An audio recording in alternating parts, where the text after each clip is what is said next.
Hello, I am Randy Sainer, a beef systems educator with Nebraska Extension and the Center for Agricultural Profitability at the University of Nebraska-Lincoln. Today, as part of our weekly webinar series, typically live every Thursday at noon, find the schedule of upcoming webinars as well as the archive of every recording on our center's website at cap.unl.edu.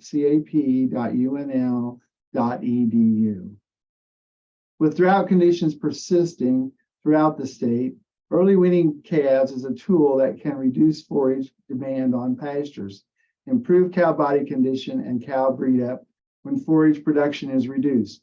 Today, we will be offering tips on planning and preparing for early weaning and highlight how having quality feed resources and good management practices in place will help to ensure success.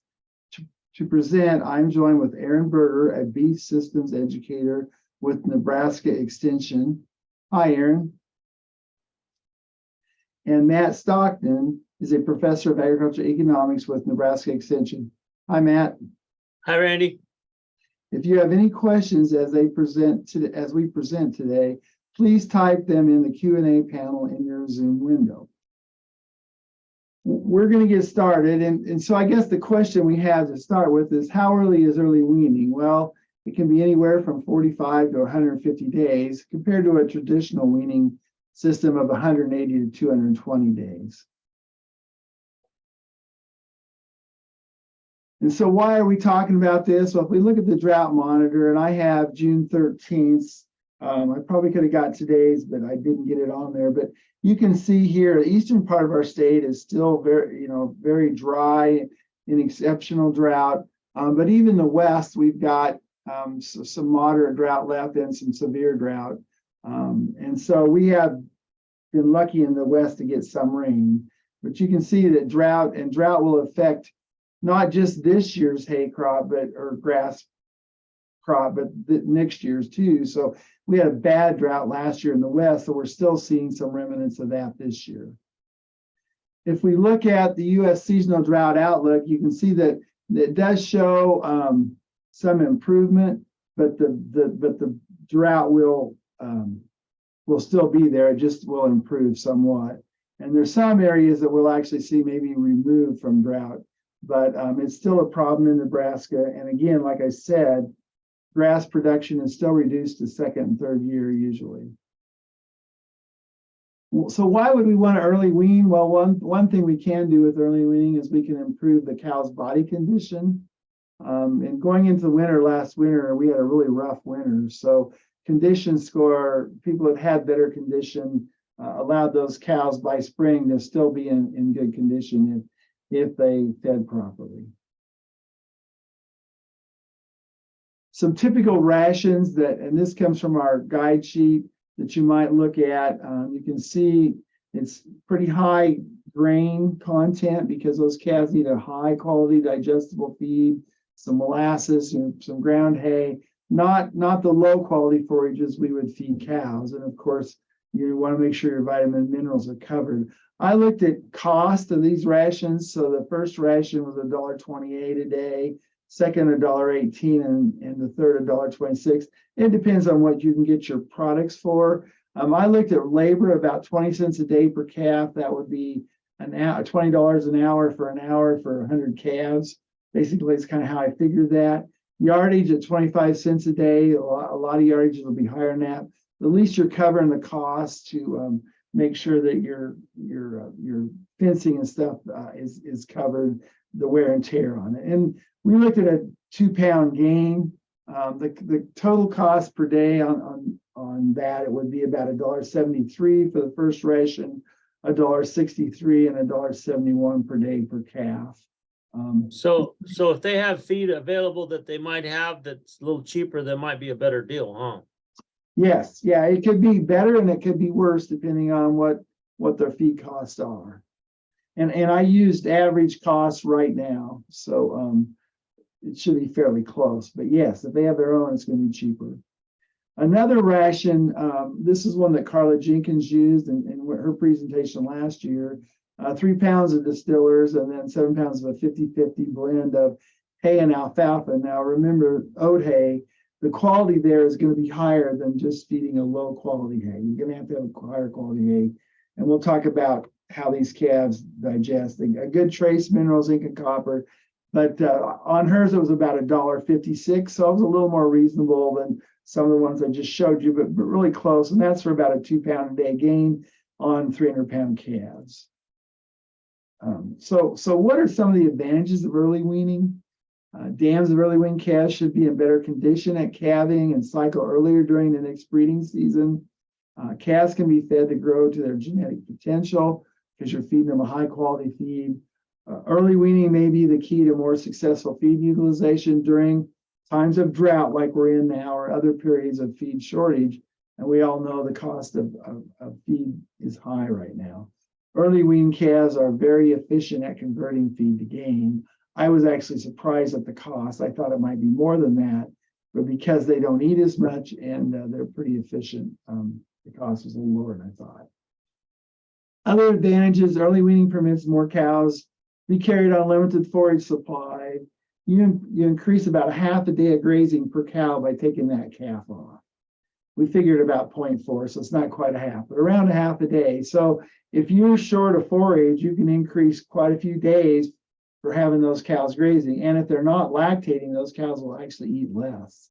So that gives you another advantage there.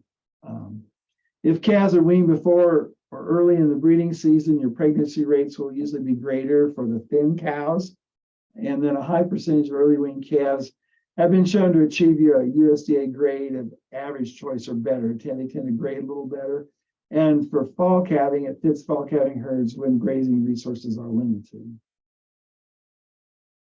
Some of the disadvantages of early weaning might be you have to have excellent calf nutrition and management to keep those calves growing and healthy. There's more labor required because you got to feed them every day. Unlike if they're out on grass and nursing their mom, they take care of that themselves. The facilities and feed must be available for small calves, so they got to be able to reach that bunk and eat it. You got to be able to keep them in the pen. Sometimes we don't have pens that will keep those smaller calves in. They spend a lot of time in the dry lot before slaughter. However, you can, once you get them growing, you could put them back on a high quality forage later on. So that depends on how you're wanting to do it. If you have developed a cow herd that's above average milk output, the potential increase in weaning weights through milk production is not going to be realized because you're weaning them earlier. And then information on dam performance from production records will be of limited use because they're not on that 180 days.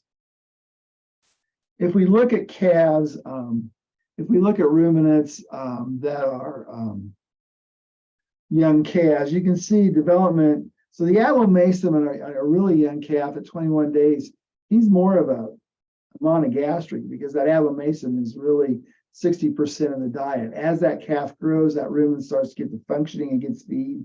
At 56 to 84 days, you can see that the rumen's about 60%, but we still have a fairly large Allomasum at 30%. And so, you've got to have feeds that they can digest in that. And then at more than 84 days of age, you start seeing that rumen developing, and the calf becomes more of a ruminant at that time. But again, high quality feeds is still really important. So how much forage does a nursing calf eat? So we're looking at forage and how can that affect? So a 3-month-old calf, we're talking about 2.4 pounds of organic matter per day in forage. At 4 months, about 4, and 5 months, about 5.6. You can see as they get older, they're taking in more forage, and that's why if you wean them early, you can save forages for your cows. So how you manage that calf depends largely on the age of the calf as well as the goals for the calf. You know, these are March, April calves here we're looking at. They were born bottle calves, weaned off the bottle in June. Picture was taken July 21st. This is some of Carla Wilkie's stuff that she's worked on. And you can see, you know, the feed they're feeding is pretty high quality feed. And these calves, you can see, are gaining weight. They don't have the big pot bellies we think of if you're just feeding a really low quality hay feeding. These calves are growing. You can see their rumens working. But again, high quality distiller's grain is part of their feed there. So 1-month-old nursing calves getting a drink in late April. So when ambient temperatures are mild, if we got a hot summer and you're early weaning those calves, like a lot of places we'd have, it's much more critical to get that water availability, and it's got to be where they can reach and drink. You got to have that kind of thing. Is really important to a calf, especially when it's hot. To keep them cool, it's going to be even more important. So if we look at the nutrition of that young-born calf, milk provides, importantly, high available nutrients, including protein and energy. Replacing that milk with a source of rumen undegradable protein. Undegradable would mean it would be digested in the abomasum more, and energy, such as distiller's grain, can help calves continue to gain muscle and bone structure rather than getting fat too quickly. We want them to grow instead of it just having a fat-looking calf. We look at passage rate and digestibility. Crop residues are often the base of diets for cows in confinement, but residues for low quality, so digestion and passage of rumen are slow. With young calves, we don't want that. We need highly digestible nutrients so that passage rate is not slow and intake can be frequent. Randy, can I ask a question? Yes. So if I put calves out on, let's say I had corn stalks, would I want to then supplement quite a bit? Yes, you would, because those calves are needing a better nutrition than those corn stalks. You know, they're going to use them a little bit, but they're going to need some distiller's grain and energy to have enough to grow, especially if you want them to gain some weight. And those younger calves, like those 300-pound calves, I don't know if I'd recommend them on corn stalks. You know, once they get a little bigger, that would be okay, because remember that rumen's still developing. But in all cases, you're going to have high quality feed, probably some alfalfa, maybe with some distillers. Aaron, do you see much of that happening out where you're out west? Yeah, I think we do see some early weaning of calves this year, maybe not as much as other years, but, you know, I think, Randy, the things you hit on, you know, as you think about management, having high quality feed for these weaned calves is going to be critical, making sure that you are able to adjust them to that diet. You know, I think if you can feed some of that ration to the calf with the cow prior to weaning for, you know, 10 days to 2 weeks ahead of time, get them adjusted. So when they come in and they're weaned, they know what that feed is. You know, I think also just some things that you already mentioned, make sure that they have access to quality water, that's adequate. You know, work with your veterinarian on your vaccination program, which I know you're going to talk about, but those are some real critical things. But I think oftentimes we can get along very well early weaning calves from a health standpoint because they still have quite a bit of passive immunity from the cow that they receive through the colostrum. Of course, if you're on a vaccination program, many of those calves have had their branding time shots. So health often can still be pretty good, but the critical thing is high quality feed, getting those calves to start eating quickly. And then I think also if it's hot, like it is in eastern Nebraska, some shade in a dry lot scenario is going to be pretty important as well. So those are all some things to think about Sometimes might be some creep access to some pasture, for those calves as well. But there's a lot of different ways to set this up. But the feed and water piece, vaccination piece, those are all really important. Yeah, and Aaron, I would say if you have a creep feeder, that might be a time where you put a little creep feed in, get those calves started before you wean them. That's where it could be really advantageous to you. So we need to provide about 12 inches of bunk space per calf. Will help ensure that calves can eat. You want to have plenty of feed available. Will ensure small, frequent meals because they're going to, they're not very big, so they're going to eat more frequently. And then you may need to sort those calves so the smallest ones do not get pushed out by the bigger calves. So if you can sort them by size, they're going to do better. And here you can see the calves are reaching the feed. Some bunks are pretty high, and it's hard for those calves to get to the feed. So make sure that those calves can reach that feed bunk.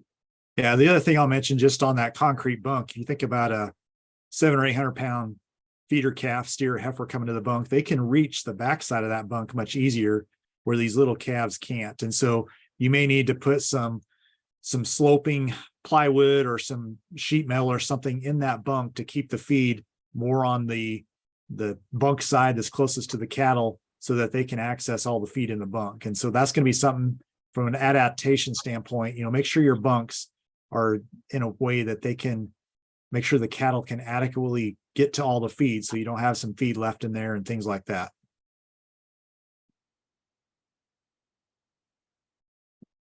So we talk a lot about nutrition. Again, proper nutrition is the key to healthy calves. Allowing clean, dry space, plenty of room to spread out is going to be helpful for preventing illness. Shade, like he said, is really important. And you want to work with your local veterinarian to make sure you develop a vaccination protocol to accommodate early weaning. And like we said, there's still quite a bit of passive immunity, but on down the road, we got to make sure we have them treated so that they've got good immunity. So having a game plan for treating illnesses, if it arises, would also be good. Because early wean calves may be a little different than older calves when you're treating them. Marketing, early wean calves are very efficient. They have a favorable cost to gain. Your marketing times may vary from traditional markets. You might want to consider marketing at a different time depending on how fast they're gaining. Of course, the cost of feed versus the predicted value of the calf need to be carefully evaluated because if it's taking more cost than what you're going to get out of that calf as far as return, then you probably need to look at either a different way of feeding it, or you might want to consider marketing at a different time or earlier than what you previously expected. It looks like this fall prices look like they're going to be good, so that's to your advantage. Well, the thing that now everybody that sells calves knows something, Randy, right? They know that smaller calves get more per pound than heavier calves. Right. So, but the total number of pounds times that weight usually is a higher value per animal. And so you have to balance this out when you're deciding to sell animals that maybe are smaller. You might get a premium for them. Maybe that premium is enough to pay to sell them. It depends on the year because that price slide isn't always consistent. It does shift around. And if you watch it, there are sometimes opportunities, not always, but there are some opportunities there to make some sales. I mean, I even we did some feed studying, and we found that in 1 year that what really happened is there was a reversal, and the heavier calves actually made less per animal than the lighter weight ones, and that was after the cost. They had the cost of creep feeding involved in them. So you pay attention to those kinds of things and look at that when you're marketing. Seasonality is a big thing in the cattle markets, and if we have a typical seasonal thing, your August prices are going to be better than your September, October, November prices. And that I mean, that's just normal. That doesn't mean it's going to happen this year, but it's something to watch for and look for opportunities if you decide you're going to do this. Thanks, Matt. Good points. Let's go to the next one. These are just LRP greater than 599 pound steer prices. So you can lock kind of a price in with the LRP, and you can see the different months and how it affects and the difference. I have both the premium and the price premium, and then the prices, so you can kind of see the difference there in that. And that was this is one that I just had recently that I picked up. There's another way to look at it. I think it's a little easier way to look at it. So the different dates, you can see that there's different prices on the LRP, the premium per hundredweight. So as you go further out, your premium gets higher. Just know that. So if you're wanting to look at selling them in April versus September, when you put a LRP on them, it's going to be higher because remember, it's not as accurate as close out. So anybody else have any comments on the LRP? Well, the premium is exactly like you said. It basically represents a risk premium. In other words, the further something's away, the more likely something's going to happen. So you're going to have to pay for the value of having it out that far.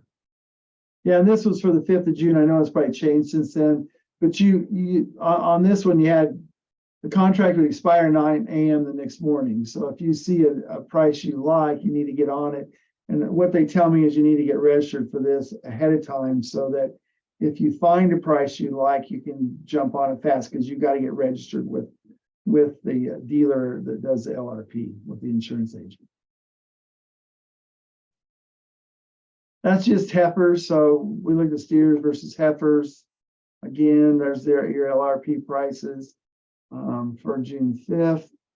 These are larger calves. So let's say you're going to keep them over and grow them to 600 to 800 pounds, then this is the LRP you would use. And you can see same way for heifers there. But you can at least lock in the downside so that with an LRP, you know, that's the price risk. You can lock it in. And you still have upside potential. But if you're talking about conserving forage, unless you're actually a yearling operation, you're probably going to want to, unless you find it's profitable to feed those calves, you're probably going to want to sell them as soon as you can, and unless you have a facility, and unless that's something you could constantly do. And that's one of the things that we didn't really mention was, okay, why am I doing this? And why should I do it? And I think Randy said that in the beginning about conserving pasture. So if you have limited pasture, but then you need to compare, okay, so if I feed the calves versus buying hay or doing some other method of keeping the cows on the calves, you have to compare that and the cost. And sometimes, and it's a sad thing sometimes, is that these costs can be quite significant during droughts for some people, depending on the feed source, depending on the availability of feed and all these things. And so it's important to sit down and really put pencil to paper and think about what's the cost of doing this. So if I'm going to take my calves and wean them early, what's the cost and what's the benefit I get from that? Is there a different way to do this that may be a little less expensive? So it's not an automatic thing, but it's one strategy that you should look at during a drought, because, you know, depending on your access to feed, your feed costs, your access to labor, your ability to keep the calves or have the calves in a feedlot environment, all those things need to be considered when you're making this decision.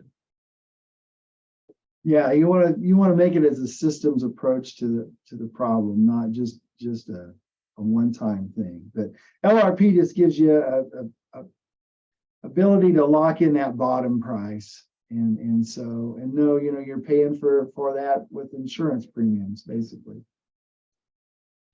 This just looks at LRP for 600, 650 pound steers, net price versus auction price. So you can see there was times, some years, where the LRP actually was higher than the auction price. Sometimes it was lower. So, but the idea is just to reduce your risk. Most recently, I think that the LRP is paid more often than it has historically. Yes. Well, part of that is because they reduced their premiums too the last few years. But yes, it has paid. So Randy, we've had a couple questions come in. Yes. One of the questions was, can you wean calves on a creep feed and alfalfa ration only? And so I can take a run at that. And then Randy, if you'd like to weigh in, you can as well. So I think, yes, you can. But as you think about creep feed, you need to recognize that that's going to be the only thing that they're going to be getting is the creep feed and alfalfa, of course. So you got to make sure it's very high quality, high in protein, high in energy, and then the alfalfa is going to be a small part of the ration. So Randy gave an example there of distillers grains plus some alfalfa and oat hay. So if you're going to do that, you do need to test the alfalfa hay so that you know what you have in terms of quality, because the energy content can be very variable, as can the protein content. So work with an extension specialist or educator as you develop that ration so that you make sure that what you're feeding with the hay and with the creep feed is going to achieve your targeted level of performance that you want. Aaron, is that a self-limited feed for the creep feed?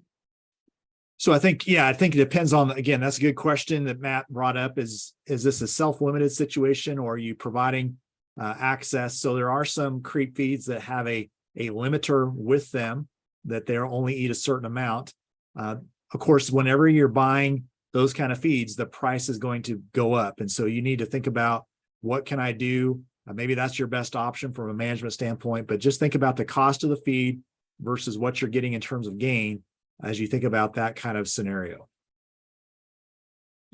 Another question, Randy, we had, or did you have anything to add to that, Randy? No, I think you guys covered it really well.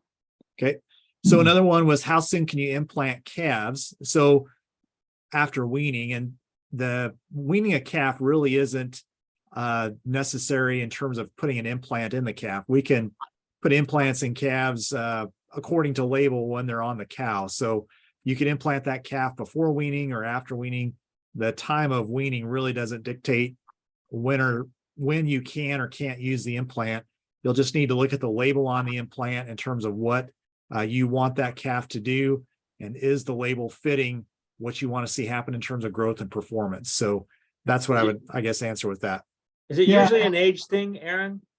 Well, there's some implants that are designed for to be on the cow. There's some after weaning, but those can also overlap some as well. So I guess what we're saying is that you don't have to necessarily have the calf weaned to use an implant. And that, What I meant by age is that I thought there was certain implants that you got to be careful to use on heifers because of an age factor. That's all what I was thinking. I don't know. Yeah, so I think there's certain thinking also about the endpoint of the animal. So for heifers we're keeping for replacements, we may not recommend using an implant on those. If you're thinking about marketing those as a feeder heifer, then of course an implant would be appropriate. So again, it's around thinking about, as Randy said earlier, the system. What are you planning to do with the calves?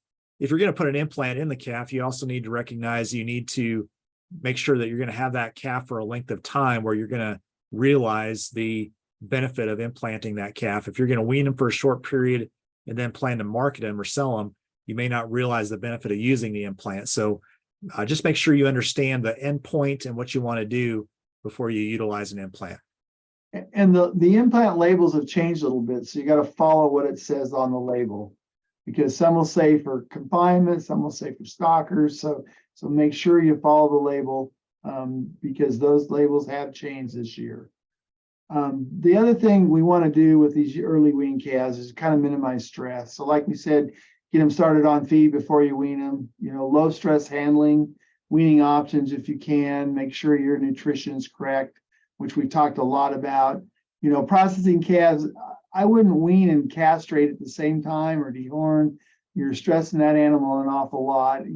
Hopefully you've already done that. If not, I would wait and give that calf time to acclimate and get on a ration before I do those, because I'm thinking doing that at the same time is a lot of stress in that animal, and you might get a disease outbreak. Parasite control, both internal and external. We know too many flies can really reduce gain, as well as internal parasites. So giving them a dose of wormer, or even one that does both internal and external, might be a good time to do it. After you wean, you can do it when you wean, but it's better if you can do it before, because again, stressing those calves right at weaning is probably not the ideal time. I would try to do it at least 2 to 3 weeks before, maybe 4 weeks before if you could. Environmental stress, heat and mud. So, with this rain we've been having here, pins could be muddy, but in the eastern part of the state, it could be very dusty. And then hot days is hard on cats. So again, shade is really important. Keeping your pens clean, having a dry place for them to lay. In some cases, making a mound where they can get up and get out of the mud. And then make sure your health plans where you work with your veterinarian on a good vaccination and treatment program. These are just some ones that are recommended by the American bovine practitioners. These are ones that they would recommend for those kind of calves: IBR, BVD, PI3, BRSV, Clostridial. But again, given that right at weaning may not be your best time to do it, because when a calf's stressed, they don't react to their immunity. You've got to give it before. But I would visit with your local vet. Make sure you have a good health plan. That'll solve a lot of issues. If you want more information, you can go to our beef.unl.edu website, or there's an article on early weaning on our beef newsletter. Also, there's a publication that you can go to, a guide sheet right here, and then there's also some information in our beef reports on early weaning.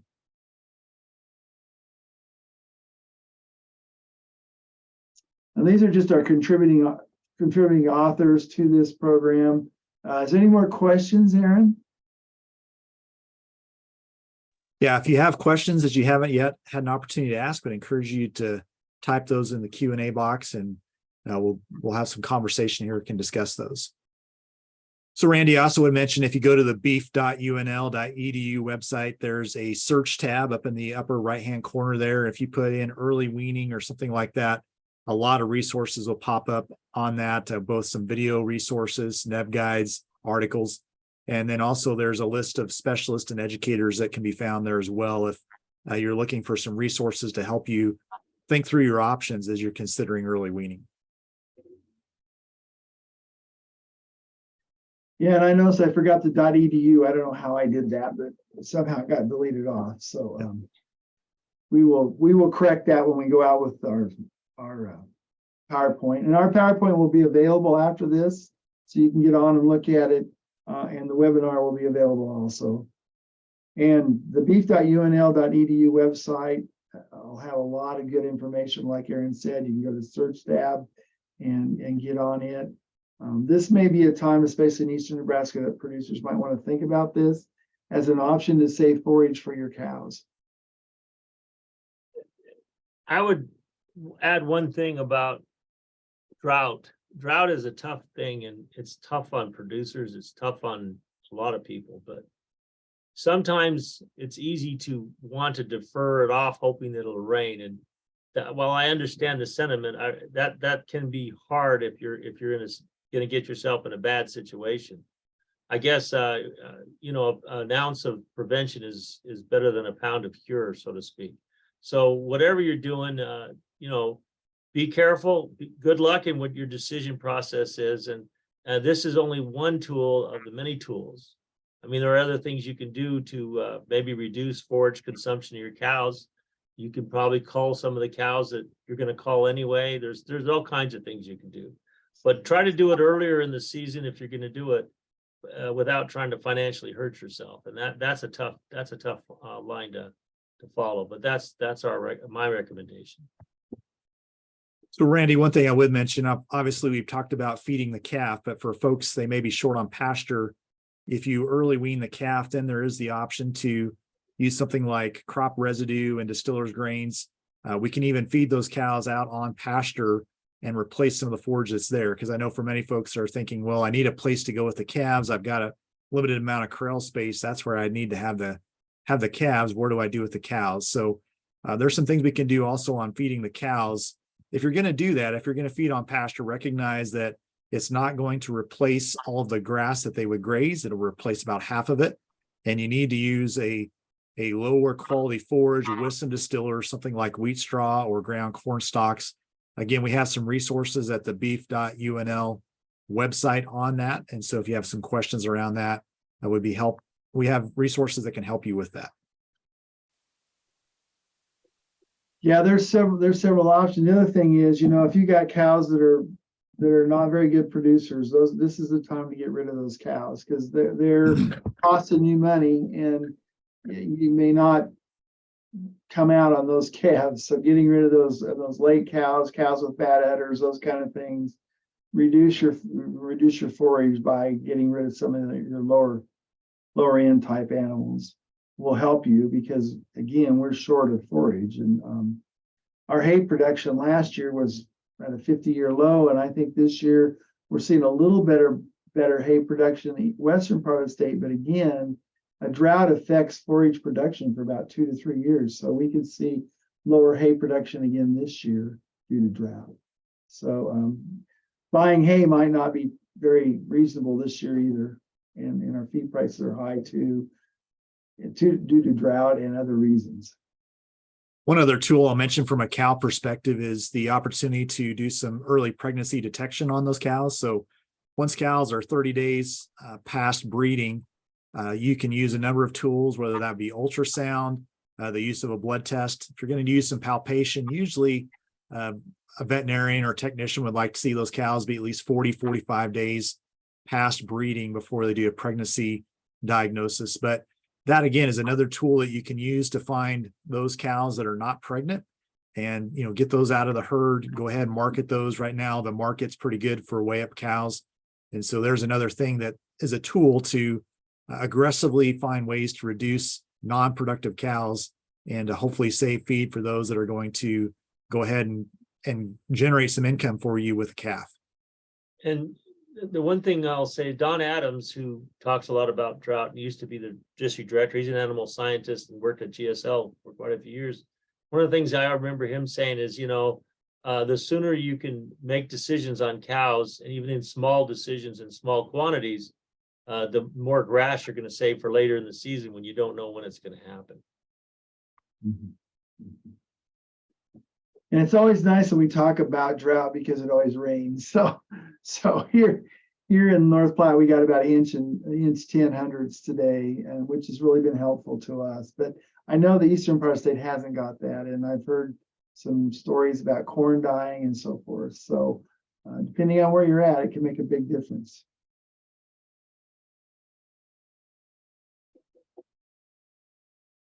Anything else, Randy, you want to wrap up with today? No, just, if you have questions, feel free to, use the beef.unl.edu website. The CAP website has information on it too, and it will direct you to the beef website. Just, if you have any questions, or feel free to contact any of us, our emails, we'll be glad to answer your questions. And if there's no more questions, Aaron, in the chat, I think we'll close out. And again, feel free to contact any of us on our email if you have any questions. So we want to thank everyone for joining us today. A recording of this webinar will be posted at cap.unl.edu, where you can also register for upcoming webinars. We'd also really appreciate your feedback on brief evaluation that should pop up when you exit Zoom, and that'll help us today. That'll help us tell us how much information we would need for future webinars, as well as what we would need to cover in the future and what today you liked and didn't like, so we can make our presentations better. Thank you again for joining us, and we will see you next week at noon. Good luck, everybody.